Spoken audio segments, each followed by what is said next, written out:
They bullied the black janitor until she fired the CEO. What happens next will shock you. Marcia Briscoe couldn't have known she was about to upend an entire corporation's power structure. She was simply trying to keep her head down. After all, janitorial work was rarely glamorous, and in a company as big as Carmichael & Co., she went unnoticed most nights. If employees saw her at all, it was usually in the reflection of the polished tiles she painstakingly buffed every shift. But tonight, something was different. Maybe it was the ripple of tension she felt in the corridors, or the hushed whispers from junior managers rushing out after a late meeting.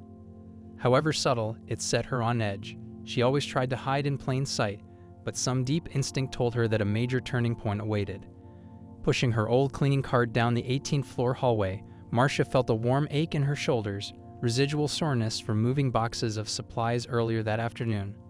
Dressed in khaki pants and a shapeless t-shirt, she wore the same uniform as every other janitor employed by the building's facility services. Her name tag, pinned crookedly over her heart, read Marcia in faded ink. This was the executive floor where the highest paid minds of the company spent their days. Each office door was etched with fancy gold letters: Chief Financial Officer, Chief Marketing Officer, and so on. At the end of the gleaming corridor stood the CEO's domain, a pair of oversized mahogany doors that might as well have been a fortress gate. She paused by the CFO's office, mentally steeling herself.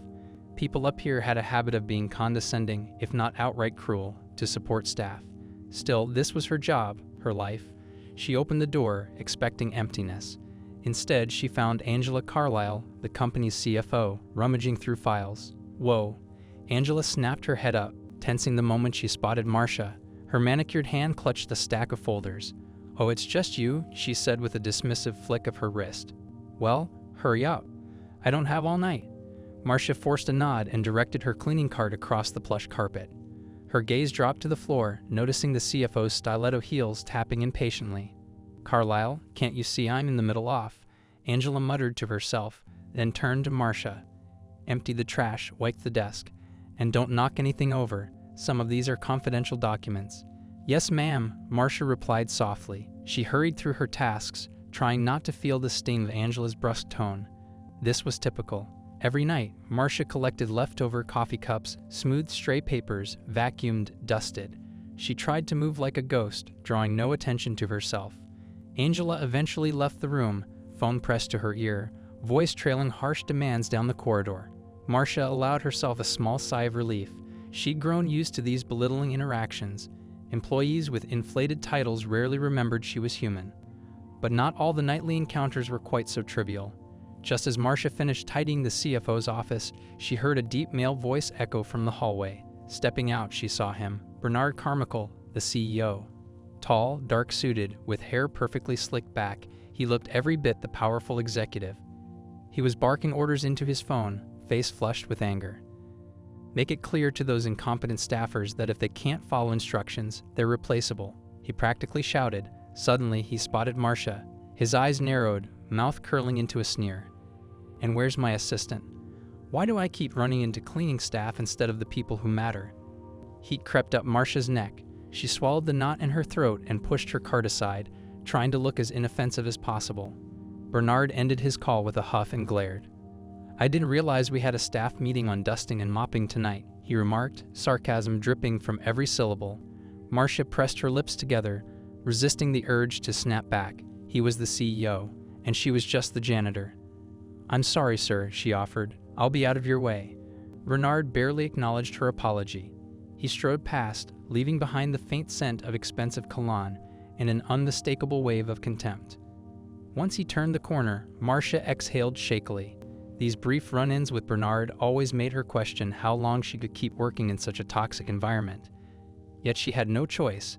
The paycheck, meager as it was, helped pay her mother's rising medical bills. Bills, ironically, from an insurance plan with pitiful coverage. Marcia continued cleaning, determined to finish quickly and clock out. She found the entire situation painfully ironic. The building's top brass preached about corporate values like respect and teamwork, but after hours they threw daggers at invisible staff like her. "Just a few more hours," she told herself. "I can handle it." Before leaving for the night, Marcia made a routine stop by the basement mailroom. She had a small slot there, typically empty except for occasional HR reminders or newsletters. The fluorescent lights flickered overhead as she shuffled through the stack of junk mail. Nothing interesting, until she spotted a formal envelope emblazoned with a gold emblem. Her name typed neatly. Ms. Marcia Briscoe. She froze, heart thumping. The return address read, McAllister and Epps Law Firm. She had never heard of them. Carefully, she tore the envelope open and skimmed the contents. Words leaked out. Estate of Thomas Briscoe. Inheritance. Request your presence. Friday morning. Her great-uncle Thomas? The quiet relative who rarely attended family gatherings? Marcia's brow furrowed. She vaguely recalled him from childhood, a distant figure who had once patted her head and told her to keep shining, no matter how dark it gets. She hadn't heard from him in over 2 decades. Now he passed away and left something to her. Her pulse raced as she reread the letter. It asked her to appear at the law firm to discuss a share inheritance in Carmichael & Co. That was the very company she worked for. This was too bizarre. She wondered if it was some elaborate mistake, but the details matched. They had her name, her address, everything. Words swirled in her mind. Inheritance, shares, value. She looked at the battered cleaning cart, the bleach wipes, the broom. The stark contrast between her nightly reality and the possibility of a sudden inheritance made her stomach churn with both excitement and dread. Could it really be true? Her great-uncle had rarely spoken to the family, yet apparently he'd invested heavily in Carmichael & Co. decades ago, back before the current CEO took control. If these documents were genuine, she might own a chunk of the very corporation she spent nights cleaning. She stuffed the letter into her bag, heart pounding. Majority shareholder. The phrase glowed in her mind, even though the letter didn't explicitly say that yet. Just the hint that she possessed significant shares was enough. It felt surreal. For years, she'd been invisible to the executive suite. Now, an unexpected twist hinted she might have more power than any of them realized. Back home, Marcia's tiny studio apartment felt colder than usual. She sat on her worn-out couch, the letter spread across her lap under the soft glow of a single lamp. Fraying wallpaper and the constant drip of a leaky faucet reminded her of how precarious her life was. She lived paycheck to paycheck, had no savings, just debt, credit card bills, and the looming fear of her mother's next hospital visit. Yet as she read the letter for the 3rd time, hope warred with caution. Part of her wanted to dismiss it as a scam, but the official formatting, the names and addresses, everything looked legitimate. She remembered how her mother once mentioned that Uncle Thomas had a knack for picking the right stocks. If that was true, maybe he'd left a fortune. But why to her? She felt undeserving. She'd never done anything noteworthy. She just survived. She tried to sleep, but the letter's possibilities consumed her thoughts. Could the shares be worth enough to clear her debts? Maybe even help her mother get better medical care? She even dared to imagine getting a proper education. She drifted into a restless doze, clinging to these daydreams as tightly as she clung to the blankets around her shoulders. Friday morning arrived in a blur. Marcia hurried to the offices of McAllister and Epps Law Firm, stomach in knots. After a short wait in a polished marble lobby, a secretary led her into a glass-walled conference room. There, a bespectacled man in a tailored suit rose to greet her. "Ms. Briscoe," he said kindly, extending a handshake. "I'm Jeremy Epps. Thank you for coming." She nodded, pulse spiking. Yes, thank you for seeing me." Jeremy motioned for her to sit. "I understand this situation may come as a surprise. Your great-uncle Thomas was quite private, but he earmarked you as the recipient of his entire stake in Carmichael & Co." Marcia inhaled sharply. "I can't believe it's real." Jeremy offered a reassuring smile. "Believe it. I have the official share certificates. They account for a substantial ownership portion, roughly 32% of the company's voting shares." 32%? That was enormous. She shook her head in shock. "You're telling me I own more shares than the CEO?" "Potentially, yes," Jeremy replied. The current CEO inherited only a minor stake. Most of his power came from taking over after the original founder's health declined. With your shares, you hold majority voting power alongside a few other large stakeholders. However, combined, your stake is significant enough to challenge any leadership decisions, including the CEO's position. Marcia's hands trembled in her lap. The very idea that she, the night janitor, outranked the entire executive suite in shareholder clout felt utterly surreal. Her mind flashed to the sneer on Bernard Carmichael's face. Did he have any idea who she was? Jeremy leaned closer. "Now, Ms. Briscoe, I understand this can be overwhelming. Legally, these shares are yours, We can walk through transferring them to you, or if you prefer, you can sell." "No," Marcia blurted. Her voice came out sharper than intended. She took a breath. "No, I don't want to sell them. I need time to figure this out." He nodded. "Absolutely, we're here to help. But do note, as majority shareholder, you have the right to attend board meetings, vote on corporate policies, even call a shareholders' session to potentially remove the CEO if needed." His tone grew more serious. "Carmichael & Co. is known for its less-than-kind culture toward lower-level employees. If that's a concern of yours, you have the power to address it." Marcia swallowed hard. Memories of being bullied, belittled, and marginalized buzzed in her head. They think I'm nothing. Now she held the very authority to challenge everything. I can actually stand up for myself, and for every other person they ignore. That realization both exhilarated and terrified her. "All right," she murmured. "Please help me proceed. I'd like to keep the shares and explore what that means." Jeremy smiled, sliding a thick stack of papers across the table. "We'll handle the formalities. Once the process is finalized, you'll receive official documentation of your new status. Then we can schedule a conversation about your next steps." Leaving the law firm, Marcia stared at the city's skyline. Skyscrapers shimmered in the late morning sun. In one of those towers, Carmichael & Co. was humming with life. Executives barking orders, staff scrambling to meet deadlines, and somewhere, a janitorial shift just beginning. She realized she had a choice: disappear into anonymity or step forward and use this power to make things right. A surge of emotion caught her off guard. All the humiliations, the times she mopped floors while managers jeered, flooded her memory. She had let them treat her like she didn't matter. But now, ironically, her uncle's legacy had given her the ultimate leverage. Yet the big question remained: what was she going to do with it? If she walked into the next shareholders' meeting and demanded changes, how would the CEO react? The thought made her stomach tighten. Bernard Carmichael was powerful, cunning, and known for crushing any perceived threat.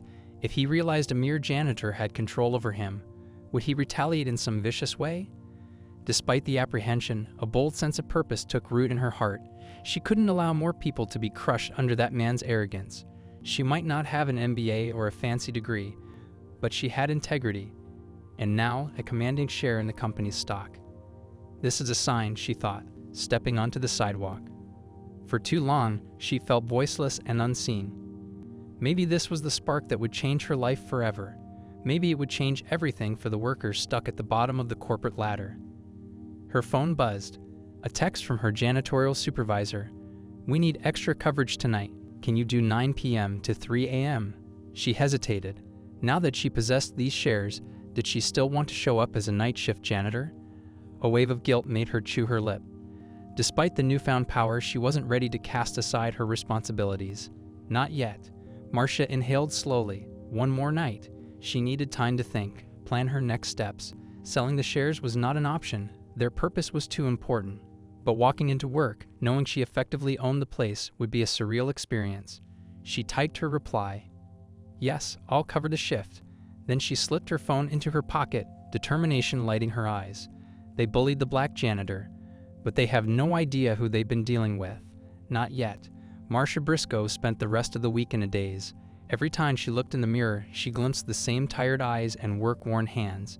Yet she couldn't shake the knowledge that she secretly wielded enough shares to outvote the CEO of Carmichael & Co. The weight of this revelation both thrilled and intimidated her, wrapping her mind in endless what-ifs. What if Bernard Carmichael discovered the truth before she was ready? What if the board laughed her right out of the building? She had no formal business training, no corporate experience outside of a mop and bucket. And yet she possessed genuine power, power to make a difference, if she dared. She arrived at the towering office building just before her late shift, pressing the elevator button with a trembling finger. Usually, the ride to the 18th floor was an uneventful trip surrounded by humming fluorescent lights. Tonight, however, she noticed how her reflection in the elevator doors looked quietly resolute. "I have to keep this a secret for now." The thought comforted her more than it frightened her. She wasn't ready to announce to the world that she was now a controlling shareholder. Not before she had a plan. The elevator dinged. Stepping into the corridor, Marcia inhaled the familiar smells of lemon-scented floor cleaner and stale coffee lingering in the carpet fibers. She pushed her cleaning cart slowly, letting her eyes linger on the nameplates of high-ranking executives. Each name felt like an obstacle, people who would likely scoff at the notion of a janitor rising to a place of power. Eventually, she paused outside the main conference room. Dim light seeped through the glass walls. A few silhouettes moved inside, chatting in hushed tones. She recognized one figure immediately, CFO Angela Carlisle. The CFO's voice, crisp and commanding, resonated through the slightly open door. "We need to improve Q3 numbers," Angela was saying, rifling through papers. "Bernard is pushing everyone too hard, but if we don't meet these targets, he'll blame us for the shortfall." Marcia peeked discreetly. She saw Angela and two junior executives. They looked exhausted, shirts wrinkled, eyes rimmed with fatigue. Whatever the latest fiasco was, it seemed the CEO demanded impossible results. Marcia slipped away before anyone could notice her.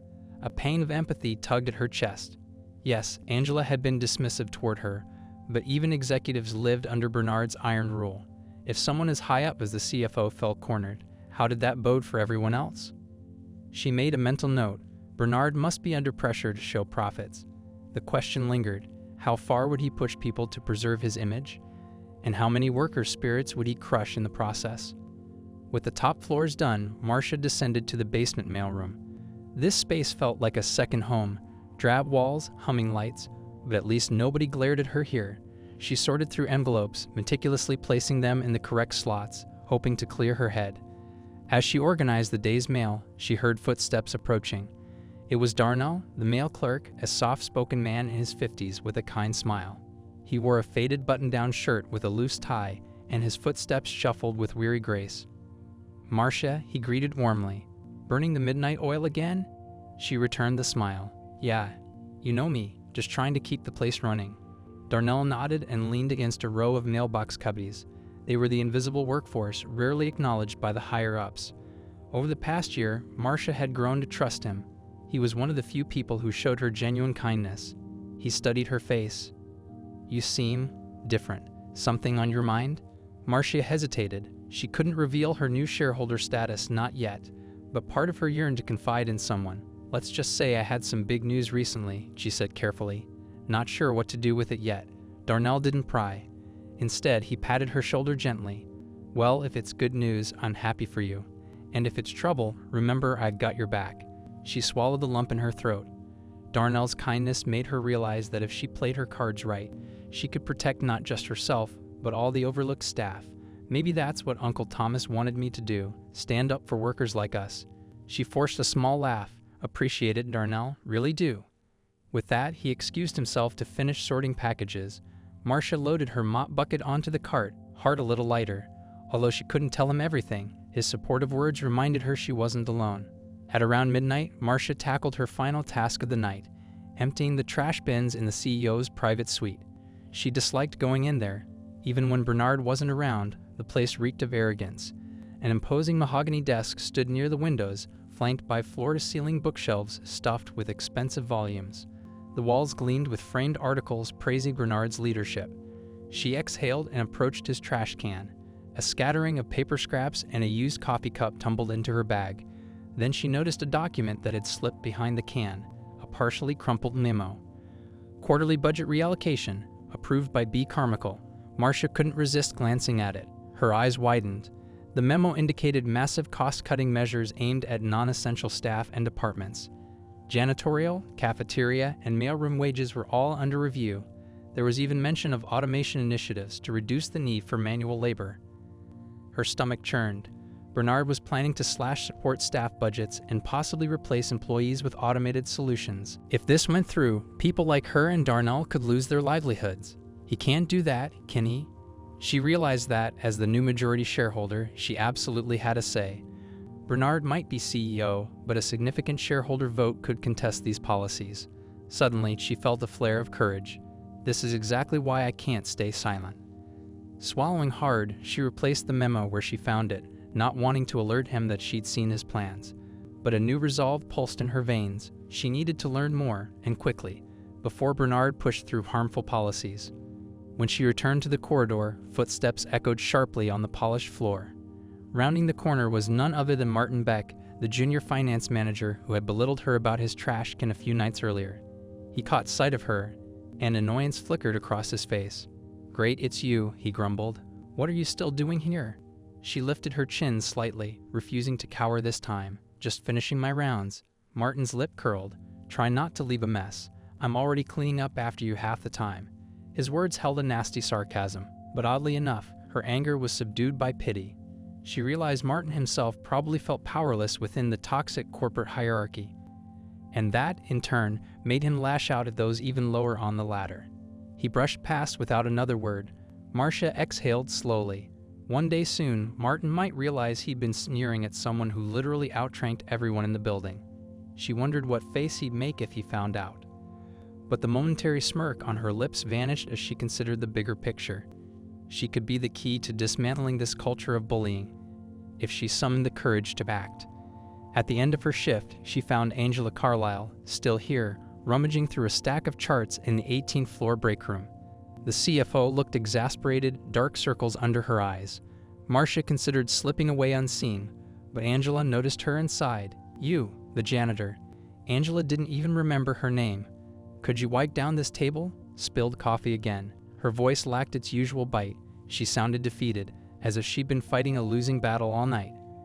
Marcia grabbed her cloth and cleaning spray. "Sure, you're here late." Angela scoffed. No rest for the wicked. She watched Marcia wipe the table, an unreadable expression on her face. After a moment, the CFO released a weary breath. "You know, these late hours aren't by choice. Bernard wants everything perfect for the board meeting next week. Figures if we just push harder, the numbers will magically improve." Something about Angela's tone made Marcia sense an unexpected vulnerability. "Board meeting?" she asked, feigning casual curiosity. Angela nodded. "Annual shareholders meeting.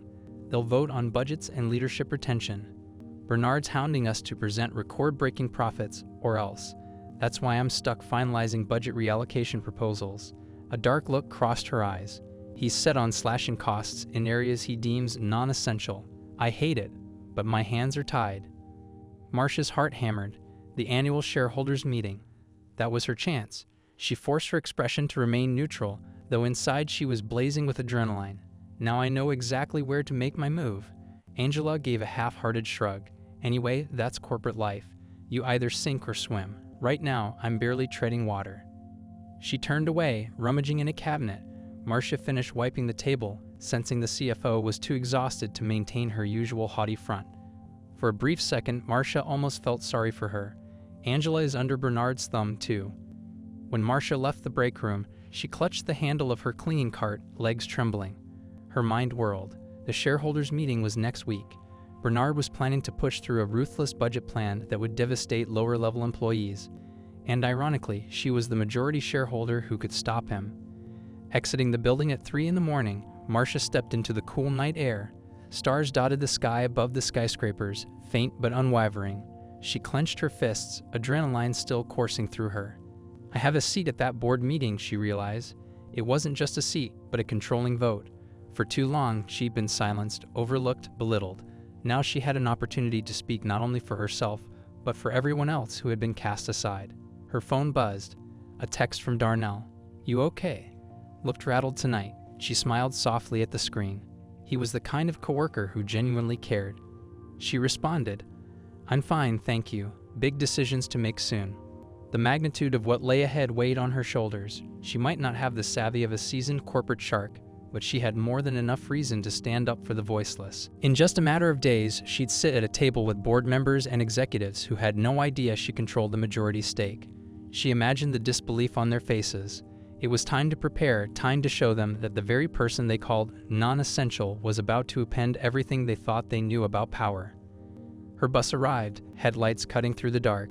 Boarding it, she took a window seat, hugging her purse close. The city lights blurred past, illuminating her reflection in the window.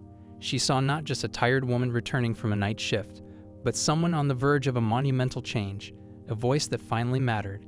She wasn't delusional. Bernard wouldn't go down without a fight. But for once, Marcia felt hope. "This is my chance," she thought, "and I can't waste it." As the bus rumbled toward her neighborhood, she felt something grow within her. Call it determination or righteous anger or a fierce protectiveness for everyone who'd ever been ignored. Next week, at that shareholders' meeting, she would speak up. Because this time, she had the power to do so, and Bernard Carmichael was about to find out the hard way. Marcia couldn't stop turning her new reality over in her head. All weekend, the letter from the law firm and the share certificates they mailed to her apartment sat on the kitchen table like artifacts from another world. Each time her eyes landed on them, she felt a surge of energy ripple through her chest, a potent mix of thrill and dread. Her mother, Bernice, shuffled into the kitchen late Saturday morning, leaning heavily on her cane. "Child, what are those papers you keep staring at?" she asked, lowering herself into the rickety dining chair. Marcia hesitated. She hadn't revealed the truth yet, but there was no hiding that seal on the documents, nor the intensity of her own emotions. So she took a breath and gently explained how her great-uncle Thomas had left her a large stake, an enormous stake, really, in Carmichael & Co. She tried to keep her voice level, but her hands trembled. By the time she finished, Bernice's eyes were shining with disbelief. "Baby, do you realize what that means? 32%, you said. That's huge." Marcia fidgeted. "Yeah, it means I have a seat at the board meetings, the power to vote on corporate decisions. But I never studied business. I'm just a janitor there, Mom. I don't even know where to begin." Bernice reached across the table to squeeze her daughter's hand. "Don't you sell yourself short, Marcia. You might not have a fancy degree, but you have plenty of sense." She leaned back, letting out a long sigh that turned into a cough. "Your uncle must have trusted you to do right by those shares." Warmth pooled behind Marcia's eyes. She remembered the nights she rubbed ointment on her mother's aching joints, the times they counted pennies for groceries. If she could leverage her new position to not only protect herself, but also improve conditions for others, that might validate her uncle's faith. "I just want to stop Bernard from destroying more lives," Marcia said quietly. Bernice nodded. "Then you do that. Use your voice, baby. Don't let fear keep you from stepping up." With her mother's blessing, Marcia felt emboldened. The annual shareholders' meeting was just days away, scheduled for early Wednesday afternoon. But how did one attend such a meeting? Would the board even allow her inside without warning? Perhaps they expected her to stay silent. After all, she hadn't officially announced that she was the new majority shareholder. She decided her first step was to gather more facts. She wanted to see the formal announcement for the meeting. There must be an agenda, some kind of pre-meeting documentation. Typically, those details went out to shareholders in an email or letter. But Marcia had never seen them before. She only recently became a shareholder. On Monday night, after her usual cleaning rounds, she swung by Darnell's desk in the mailroom. "Hey Darnell," she said, trying to sound casual. "I heard there's a shareholders meeting happening soon. Do you know anything about that mail?" Darnell shrugged, flipping through the incoming envelopes. "Yeah, we shipped out big packets last week. The board sends them to shareholders so they can review the quarterly reports and propose changes." "Why do you ask?" Marcia's pulse ticked up. "Just curious. I overheard some folks talking about budgets and cuts." He nodded. "They always do around this time. Bernard's riled up about cost reductions. There's a rumor he wants to present a plan that slashes facility spending by nearly 40%. 40%, her heart lurched. That would be devastating to countless employees. Any chance there's a spare copy of that shareholders packet lying around? Darnell quirked an eyebrow. "I can check." He rummaged through a stack of boxes in the corner of the room. After a minute, he pulled out a thick manila envelope. "Seems like an extra. Didn't have a name on it, so it was never sent." Marcia took it with trembling fingers, giving Darnell her most sincere smile. "Thank you." "No problem," he replied. Then he eyed her curiously. "You sure you're okay?" She forced a little laugh. "It's nothing. Just want to understand the bigger picture." Before he could probe further, she tucked the packet under her arm and moved on with her cart. Safely tucked in a corner of the empty cafeteria, Marcia ripped open the manila envelope. Inside she found over 100 pages, financial statements, pie charts, and detailed proposals for the upcoming meeting's discussion points. Bernard Carmichael's name appeared on almost every other page, championing an aggressive cost-saving initiative.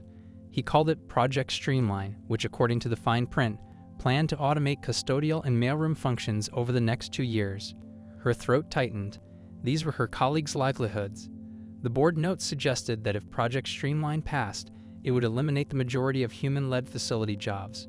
Darnell, the cafeteria crew, night shift janitors, so many families at risk, replaced by robots and outsourced labor. The CFO, Angela Carlisle, was slated to co-present the initiative. Her official stance: it would optimize operational costs. Marcia skimmed the margin notes. The top brass apparently expected the shareholders to vote in favor of this new proposal because it promised to boost profit margins. Now she understood the ominous hush around the office. The final decision would be made at the meeting by the shareholders' majority vote. But I am the majority shareholder now, she reminded herself.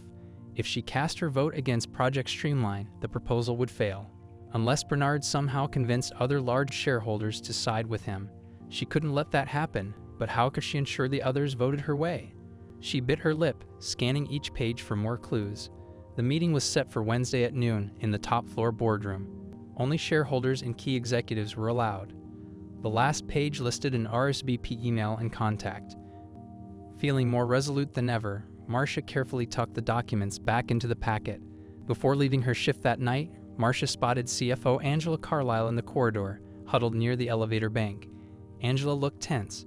The usual haughtiness had drained from her posture. She was on the phone, whispering angrily. As Marcia passed by, she overheard fragments. Not sure we can trust Bernard's numbers. If this backfires, the blame falls on me. Also risky before the board meeting. Angela ended the call, pressing her phone to her forehead in frustration. In that vulnerable moment, she caught sight of Marcia and froze. For a second, neither spoke. Then Angela sighed, shoulders sagging. "Sorry, I'm not in the mood to be rude," she muttered, as if half apologizing for all her past abruptness. Marcia considered her next words carefully. Maybe it was time to gather intel from a senior exec. "Sounds like a tough night," she offered quietly. Angela rubbed her temple. "You have no idea. Bernard's trying to push through a project that could blow up in our faces. If the shareholders see the real numbers, not the inflated ones, they might reject it. But Bernard insists on forging ahead." Marcia's heart pounded. Did Angela doubt Bernard's data too? She took a small step closer. But if the plan is risky, wouldn't it be better for the company to reconsider? "Better for the company, yes," Angela said, voice low. "But Bernard only cares about short-term profit.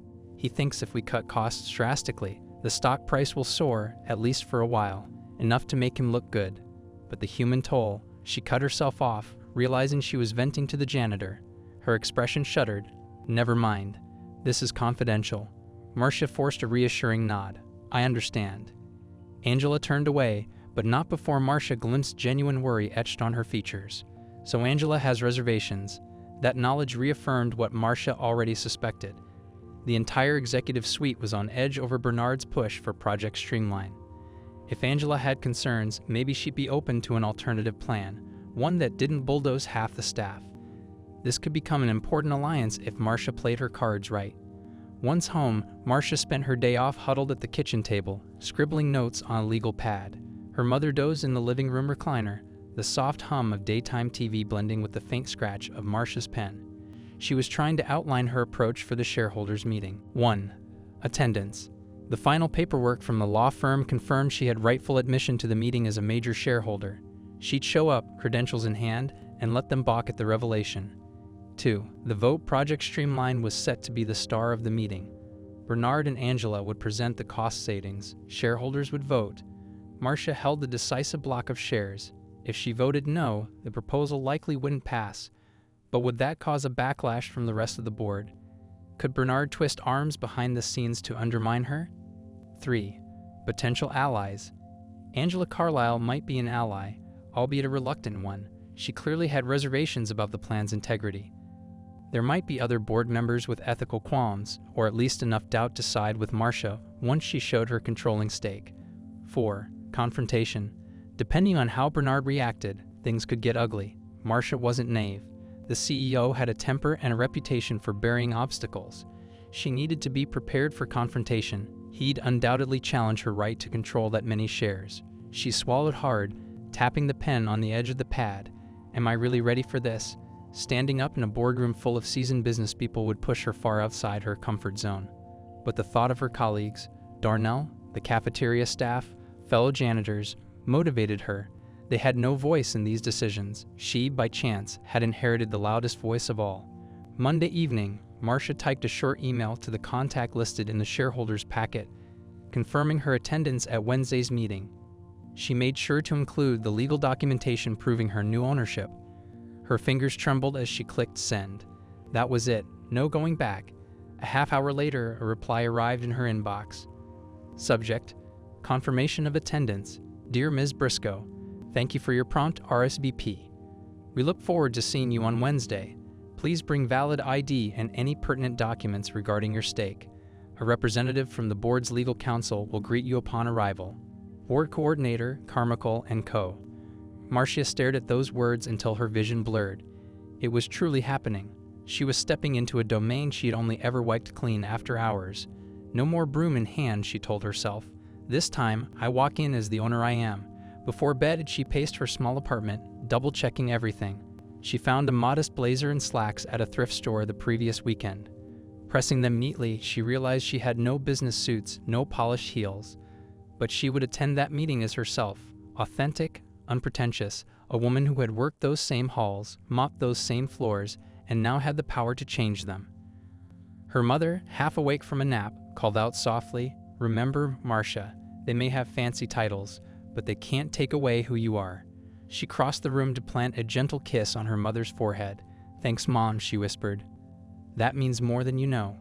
Wednesday loomed like a distant storm cloud, full of electricity and promise. In just a couple of days, she faced Bernard Carmichael and the entire board. She imagined the shock in Bernard's eyes when he realized the invisible black janitor controlled the lion's share of votes. "They bullied me, but they never saw this coming." Still, anxieties clawed at her. What if I mess up? What if they try to discredit me? She forced these worries aside. Her mother's unwavering belief gave her courage. Uncle Thomas's inheritance gave her leverage, and her own sense of justice, honed by years of nightly indignities, lit a fire in her chest. She fell asleep that night with her heart thudding in anticipation. In 2 days, she would walk into that pristine boardroom not as a servant but as a queen on the chessboard, and if Bernard tried to cross her, she would not hesitate to deliver checkmate. The morning of the shareholders' meeting arrived like a looming thundercloud on the horizon. Marcia woke early, anxiety flickering in her stomach. In the dim light of her small apartment, she dressed carefully in the blazer and slacks she picked up at the thrift store. The jacket was a little snug across her shoulders, but it would have to do. Her mother, Bernice, observed her with teary pride from the warm recliner. "You look beautiful, baby," she whispered, voice trembling. "They won't know what hit them." Marcia smiled, touched her mother's hand, and left before she could change her mind. She was used to traveling by city bus, but decided to splurge on a taxi this time. Pulling up to the towering corporate skyscraper that housed Carmichael & Co., she felt her heart flutter. She'd walked through these glass doors countless nights as a janitor. Today, she'd enter as the controlling shareholder. The lobby buzzed with midweek energy, professionals in crisp suits, coffee cups in hand, chattering about morning meetings. Marcia's breath caught in her throat. She clutched the slim folder containing her share certificates and identification. No turning back. Stepping up to the security desk, she recognized a guard named Yolanda. They had often exchanged friendly nods on Marcia's night shift. But in her business attire, Yolanda didn't immediately realize who she was. "Name and reason for visit?" Yolanda asked, glancing at the sign and clipboard. Marcia's voice wavered just enough to betray her nerves. "Marcia Briscoe. I'm here for the annual shareholders meeting." Yolanda blinked, rechecking the list. Shareholders meeting. Right, it's in the 18th floor boardroom at noon. "Do you have ID?" Marcia handed over her driver's license and the letter from the law firm confirming her stake. Yolanda's eyebrows rose, but she simply nodded in professional courtesy. "All set. Enjoy the meeting." As Marcia headed for the elevator, a bead of sweat trickled down her spine. That was the easy part. The real test would be facing Bernard Carmichael and the entire board. She tried to steady her breathing as the elevator soared upward, each ding bringing her closer to an encounter that could shake the foundations of the company. The doors slid open to the 18th floor reception area, now bustling with a handful of impeccably dressed individuals. A large sign reading "Welcome, Carmichael & Co. shareholders" sat on an easel near the entrance to the boardroom. A woman with a headset, likely the board coordinator, stood at a small table handing out badges. Marcia approached cautiously. "Hello, I'm Marcia Briscoe," she said, heart hammering. The morning of the shareholders' meeting arrived like a looming thundercloud on the horizon. Marcia woke early, anxiety flickering in her stomach. In the dim light of her small apartment, she dressed carefully in the blazer and slacks she picked up at the thrift store. The jacket was a little snug across her shoulders, but it would have to do. Her mother, Bernice, observed her with teary pride from the worn recliner. "You look beautiful, baby," she whispered, voice trembling. "They won't know what hit them."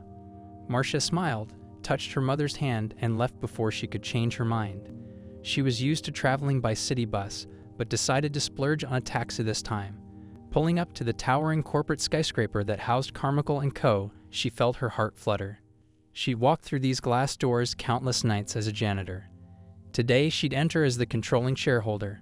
The lobby buzzed with midweek energy, professionals in crisp suits, coffee cups in hand, chattering about morning meetings. Marcia's breath caught in her throat. She clutched a slim folder containing her share certificates and identification. No turning back. Stepping up to the security desk, she recognized a guard named Yolanda. They'd often exchanged friendly nods on Marcia's night shift, but in her business attire, Yolanda didn't immediately realize who she was. "Name and reason for visit?" Yolanda asked, glancing at the sign-in clipboard. Marcia's voice wavered just enough to betray her nerves. "Marcia Briscoe, I'm here for the annual shareholders meeting." Yolanda blinked, rechecking the list. "Shareholders meeting? Right, it's in the 18th floor boardroom at noon. Do you have ID?" Marcia handed over her driver's license and the letter from the law firm confirming her stake. Yolanda's eyebrows rose, but she simply nodded in professional courtesy. "All set. Enjoy the meeting." As Marcia headed for the elevator, a bead of sweat trickled down her spine. That was the easy part. The real test would be facing Bernard Carmichael and the entire board. She tried to steady her breathing as the elevator soared upward, each ding bringing her closer to an encounter that could shake the foundations of the company. The doors slid open to the 18th floor reception area, now bustling with a handful of impeccably dressed individuals. A large sign reading "Welcome, Carmichael & Co. shareholders" sat on an easel near the entrance to the boardroom. A woman with a headset, likely the board coordinator, stood at a small table handing out badges. Marcia approached cautiously. "Hello, I'm Marcia Briscoe," she said, heart hammering. "I RSVP'd for today's meeting." The coordinator scanned a checklist, nodded, and handed her a name badge. "Welcome, Ms. Briscoe. We have you listed as the majority shareholder." Her tone, though professional, carried a hint of surprise. Marcia pinned the badge to her lapel, ignoring the curious glances from a few other shareholders milling around. She recognized none of them, men and women who likely owned smaller portions of the company's stock or managed investment groups.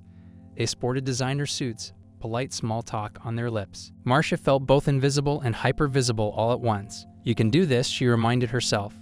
The boardroom was a sweeping space of polished wood floors and a massive oval table at its center. Floor-to-ceiling windows overlooked the city's skyline. Marcia noticed plush leather chairs arranged in neat rows behind the primary table, presumably for shareholders without a seat on the board. At the head of the table sat several placards for the company executives: CFO Angela Carlisle, CEO Everett Ross, and of course, CEO Bernard Carmichael. Marcia took a seat near the front row. Anxiety twisted her stomach into knots. She clutched her folder tightly, bracing for the moment Bernard would walk in and see her. Angela Carlisle arrived first, stepping through the door with a stack of printed reports. Her eyes skimmed the room. When they landed on Marcia, her brow furrowed in faint recognition, like she was trying to place a face she'd seen before in a very different context. But Angela quickly turned away to shuffle her notes and speak with the COO, who had just entered in a flurry of whispered conversation. Marcia inhaled softly. She'll figure it out soon enough. A hush fell when Bernard Carmichael strode in. Dressed in a tailored charcoal suit, he exuded his usual commanding presence. A proud expression graced his face, as though he already believed he had the votes to push through his cost-cutting plan. He scanned the crowd of shareholders, likely searching for influential investors or big-name funds. Marcia's pulse quickened. Did he see her yet? His gaze momentarily flicked her way without recognition. She kept her head up, meeting his eyes briefly. Bernard gave her a polite, distant nod, then moved on to greet a man in a pinstripe suit. He had no idea who she was. The board coordinator cleared her throat, stepped to the head of the room, and asked all participants to settle down. "Welcome, everyone, to the annual shareholders meeting. Today we'll review our quarterly performance and vote on key initiatives. Let's begin by having Mr. Carmichael address the assembly." Marcia's hands turned clammy. This is it. The unstoppable machine that was Carmichael & Co. was about to collide with the unstoppable truth of her inheritance. Bernard took center stage, arms spread in a well-practiced gesture of confidence. "Thank you for attending," he began smoothly. "Carmichael & Co. has enjoyed another strong quarter, but there's still room for improvement. Today, I'd like to propose a strategic initiative aimed at streamlining our operating expenses and maximizing shareholder value." He clicked a remote, and a slide appeared on the screen, Project Streamline. A hush fell over the crowd. Some shareholders shifted in their seats, eyes lighting up at the promise of bigger profits. With Project Streamline, Bernard continued, we'll reduce overhead by implementing new automated systems in our custodial, mailroom, and cafeteria operations. This will significantly increase our margins. We anticipate a 15% rise in annual net income by the end of next year, giving you, our valued investors, greater returns. Marcia glanced around, heart pounding. Some nods of approval rippled among the audience. She could practically taste the greed. Sure, in the short term, automation would boost profits, but the lives of countless employees would be crushed just to pad the pockets of executives. Bernard advanced to the next slide, a bar graph showing the projected jump in stock value. We expect the board to approve this initiative, he said, voice confident, and I trust our majority shareholders will see the logic. That was her cue. She felt her stomach lurch, but forced herself to remain composed. He's so sure nobody can oppose him. After he wrapped up, the CFO, Angela Carlisle, added a half-hearted endorsement of the plan. She clicked through more charts, but her voice lacked its usual spark. Marcia sensed the CFO's inner conflict. Angela knew the numbers were inflated, that the real cost to workforce morale and turnover rates would be devastating. When the presentation ended, the board coordinator announced it was time for open discussion. We invite questions and comments from any shareholder. Please state your name and the shares you represent. Silence hung in the room. A few polite questions trickled in from smaller investors about timelines and cost breakdowns. Bernard answered them with rehearsed ease. Then the coordinator asked, anyone else? Marcia took a trembling breath, stood up, and cleared her throat. My name is Marcia Briscoe. Her voice, though soft, carried across the hush of the boardroom. All eyes flicked toward her, some with curiosity, others with mild confusion. She lifted her folder. I represent 32% of the company's voting shares. A ripple of shock murmured through the gathering. Bernard's eyes narrowed. He looked genuinely puzzled, glancing to the coordinator as if she might correct Marcia. But the coordinator nodded, confirming the documents on record. Angela Carlisle's jaw slackened. Recognition sparked behind her eyes. The janitor in the hallway. Bernard forced a thin smile. Ms. Briscoe, that's quite an announcement. May I ask how you came by those shares? She met his gaze evenly. I inherited them from my late great-uncle Thomas Briscoe, who was one of the original investors. The room buzzed with tension. Bernard's facade wavered just a fraction. I see, he said, voice tight. Well, Ms. Briscoe, we welcome all shareholders. Do you have a comment on Project Streamline? Marcia swallowed the dryness in her throat. Yes, I do. If this plan goes forward, hundreds of employees will lose their jobs or have their hours drastically cut. People who've worked here for years, some with families to support. A hush. The other shareholders watched, some flicking glances at Bernard's clenched jaw. As the new majority shareholder, Marcia continued, I can't support an initiative that undermines the people who keep this company running. It's short-sighted and frankly inhumane. Her words spilled out, surprising even her with their conviction. I vote no on Project Streamline. A gasp fluttered through the room. Several board members exchanged alarmed looks. Bernard's face reddened. Now wait just a moment, he began, but Marcia held her ground. I won't support a plan that lays off good workers for a short-term profit spike. That's not the kind of company Carmichael & Co. should be, and it's definitely not how my great-uncle envisioned things. Angela Carlisle seemed torn. Relief flickered in her eyes, though she tried to maintain composure. Bernard cleared his throat. I must remind everyone that a single shareholder, even a large one, does not unilaterally command company policy. The rest of the board and shareholders must also vote. He tried to keep his voice calm, but an undercurrent of panic crept in. It was true, Marcia didn't automatically decide alone, but with her block of shares, any plan Bernard pitched would fail unless other large shareholders joined him. The room seemed to sense the shift in power. A tall man in a gray suit stood. I own 10%, he stated. I'm unsure about endorsing this plan without further review. Others chimed in more cautiously. The mood had changed. Bernard realized he was losing the momentum that once made Project Streamline a foregone conclusion. He shot a look of pure irritation at Marcia, who steadied her shaking hands on the back of the chair in front of her. She'd never felt more vulnerable or more empowered. Bernard forced a stiff smile. Clearly, we need to revisit the finer points of Project Streamline. Let's propose a short recess, then come back to finalize the vote. His tone made it sound more like a threat than a practical suggestion. The board coordinator glanced around uncertainly. Yes, we can recess for a few minutes. Then we'll reconvene for official votes. Bernard stormed out first, Angela and the COO trailing after him in low, urgent conversation. The rest of the shareholders milled about, whispering in small clusters. Some eyed Marcia with curiosity, others with suspicion. She caught fragments of talk. Who is she? Never heard of her. Majority shareholder? That changes everything. Marcia sank into her seat, adrenaline buzzing in her veins. The confrontation had just begun, but she'd made her stance crystal clear.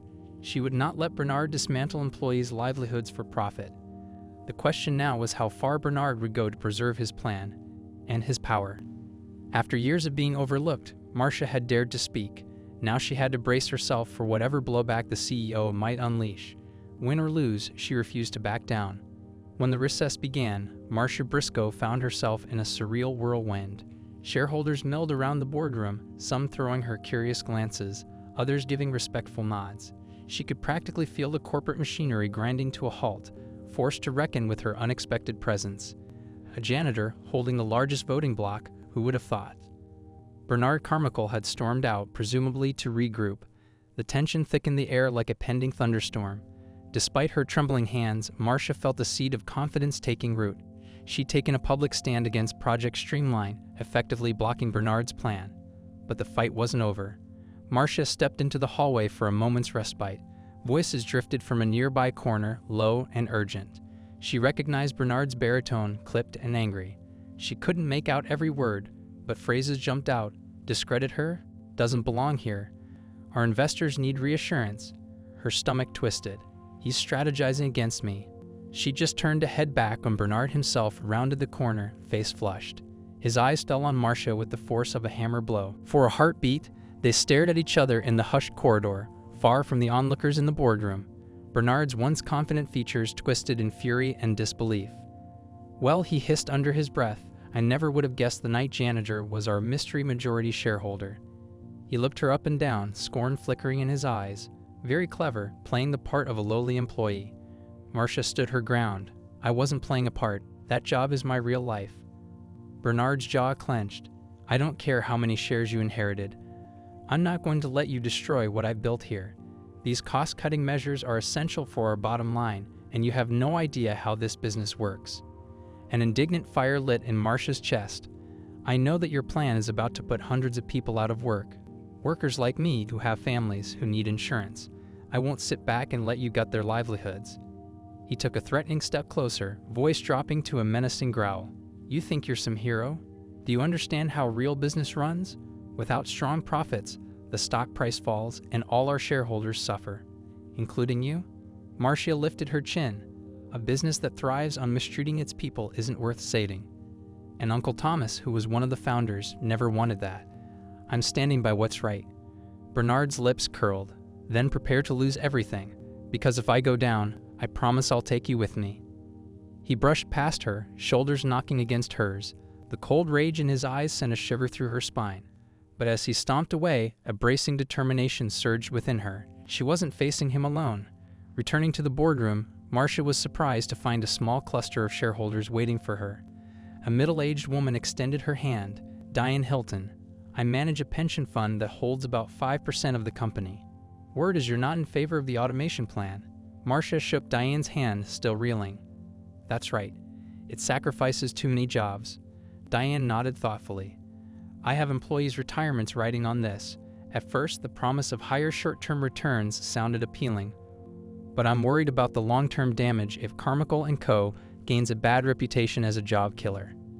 If you have an alternate path, I might be open to it. A slender man in a crisp suit, Mr. Patel, another shareholder, joined them. I've always felt uneasy about this automation push. If it backfires, the stock could crash. Are you proposing a better plan?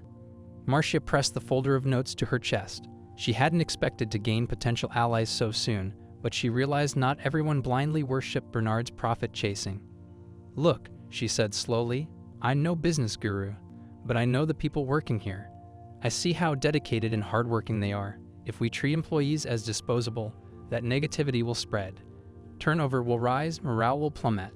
Ultimately, that hurts the company. Patel nodded. Diane flipped through some pages in her binder.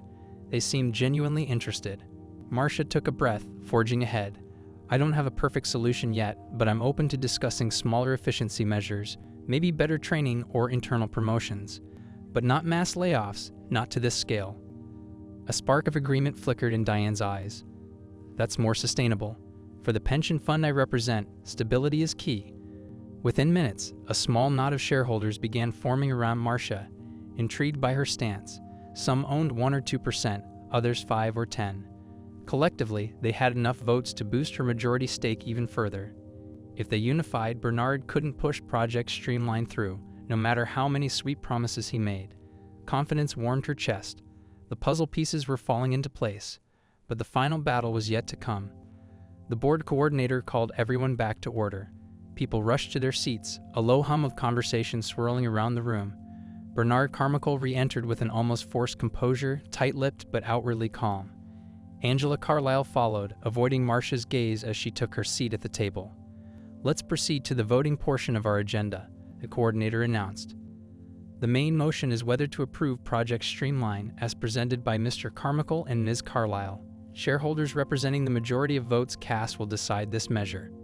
A hush fell. Bernard rose, buttoning his suit jacket in a self-assured gesture. Before we vote, I want to emphasize the importance of adapting to modern automation. Without it, we risk falling behind our competitors. It's the responsibility of every shareholder to protect their investment. Marcia stood next, her heart galloping, and it's our responsibility to protect the people who made this company thrive in the first place. I believe we can improve operations without mass layoffs. A short-term profit spike isn't worth the long-term harm to our workforce and our reputation. She locked eyes with Angela Carlyle, whose expression wavered. Then Angela's lips parted in a slight frown. On behalf of the finance team, we have concerns. These projections might be overly optimistic. If morale declines, productivity could drop, negating any cost benefits. Bernard's glare snapped to Angela. He looked furious at her wavering stance. Angela, we discussed this, he growled, forcing composure. The numbers speak for themselves. Angela exhaled shakily. Yes, but they only tell one side of the story. I can't, in good conscience, fully endorse a plan that might severely damage the company's culture. She squared her shoulders, letting out a breath. I vote no on Project Streamline. A stunned silence gripped the boardroom. Bernard's face flamed red, but the other shareholders stirred with new energy. Suddenly, it wasn't just Marcia standing in opposition. There was fracture at the top, too. Diane Hilton rose. The pension fund votes no on Project Streamline, she said firmly. Patel nodded. Our group also votes no. The coordinator looked overwhelmed. We'll need a formal tally. Please submit your ballots electronically. It took only a minute for everyone to click buttons on their digital devices. The coordinator's face grew tense as she monitored the incoming votes on her tablet. Final count, 71% no, 29% yes. Project Streamline does not pass. A collective gasp rose, followed by murmured chatter. Bernard Carmichael's grip tightened on the back of his chair. He looked stunned, as though the ground had crumbled beneath his feet. This is preposterous, he sputtered. These votes. They're legitimate, the coordinator cut in. We have clear ownership documentation. The motion fails. Marcia felt a surge of relief. We did it. But her fight wasn't done. Bernard's leadership was the root cause of this destructive proposal. She cleared her throat, voice shaking slightly but determined. Mr. Carmichael, your disregard for employees and your attempt to misrepresent data to push through Project Streamline show that you don't prioritize the company's genuine long-term health. He glowered, chest heaving. Watch your tone, Ms. Briscoe. I'm the CEO. Marcia refused to back down. She opened her folder, pulling out a separate motion she prepared with guidance from the law firm. I move to introduce a vote of no confidence in Bernard Carmichael as CEO, effective immediately. Stunned gasps fluttered around the room like restless birds. Bernard's face went white, then flushed purple with outrage. You have no authority. I hold 32% of the company's voting shares, Marcia interrupted, and I have the support of other shareholders who care about the company's future. Let's put this to a vote. Angela Carlyle hesitated, then quietly said, I second that motion. The room erupted in whispers. The board coordinator shifted uncomfortably, but was bound by procedure. All right, we will proceed with the motion for a vote of no confidence. If it passes, the board will convene to name an interim CEO. Bernard slammed a fist on the table. This is ridiculous. I've led this company to record profits. But at what cost, Mr. Carmichael? Diane Hilton cut in. You've ignored workforce well-being, and your plan was all about short-term gains. Enough is enough. The once invincible CEO stared. Betrayed by board members he thought loyal. Click, click. The digital voting began again. Marcia inhaled deeply, remembering every late night she'd scrubbed floors while Bernard looked down on her. This moment is for all the workers, he dismissed. The coordinator's eyes darted across her tablet screen. After a tense silence, she announced, "The vote of no confidence passes, 73% in favor." A hush blanketed the boardroom. Bernard's complexion went ashen. Effective immediately. The coordinator continued quietly. Bernard Carmichael is removed as CEO. The board will appoint an interim leader and commence a formal search. Bernard staggered back, eyes blazing with fury. You can't do this. Angela Carlyle stood, voice unsteady but resolute. We just did. Bernard will have security escort you out. He rounded on Marcia, spitting each word. You're finished here. This is mutiny. Marcia met his glare with a quiet strength she never knew she possessed. No, Mr. Carmichael, this is accountability. In the hush that followed, 2 security personnel stepped forward. Bernard shrugged them off, storming toward the door, face twisted in disbelief. The glass doors slammed behind him, rattling the frames in final fury. A stunned calm lingered. Slowly, conversation resumed in hushed tones. Some shareholders exchanged relieved smiles, already eager to see the company pivot away from Bernard's harsh practices. Angela Carlyle swallowed, then turned to Marcia with a faint tentative smile. I'm sorry for how I treated you before, and I'm grateful you stepped up. Maybe we can rebuild this place in a fairer way. Marcia nodded. I'd like that. She felt hands pat her shoulder, heard murmured congratulations. It was surreal. Moments ago, she was just a janitor in the eyes of these people. Now she'd proven she had the power and the conviction to protect the workforce. Gathering her folder, she took a breath and left the boardroom. The hall she cleaned for a year glowed with possibility. Passing the mailroom on her way out, she spotted Darnell at his desk, wide-eyed. Clearly, word had traveled fast. He didn't say anything, just gave her a slow, proud grin that said everything. By the time she reached the lobby, her phone buzzed with messages, some from staff offering thanks, others from the law firm congratulating her. She stepped onto the sidewalk under the bright midday sun, feeling the crisp air rush across her face. They bullied the black janitor, until she fired the CEO. The phrase repeated in her mind, but now it wasn't just a daydream. It was reality. A wave of relief washed over her. Workers would keep their jobs. The automation fiasco was shelved, and though there were challenges ahead, restructuring, building a healthier culture, Marcia believed they could do it. She tugged her blazer closed against the light breeze. Her life had changed overnight. She was still the same Marcia Briscoe, the woman who cared for her mother in a cramped apartment, the same calloused hands that pushed a mop. But now those hands also held a deciding vote in a corporate empire. A taxi rolled up, and she slid into the backseat. As the driver pulled away, she gazed at the skyscraper receding in the rearview mirror. She silently thanked Uncle Thomas for giving her this chance, for trusting her to do good. The company might be full of gold nameplates and lofty offices, but it's the people who make it worth saving. She smiled, and from this day forward, they would all be seen and heard.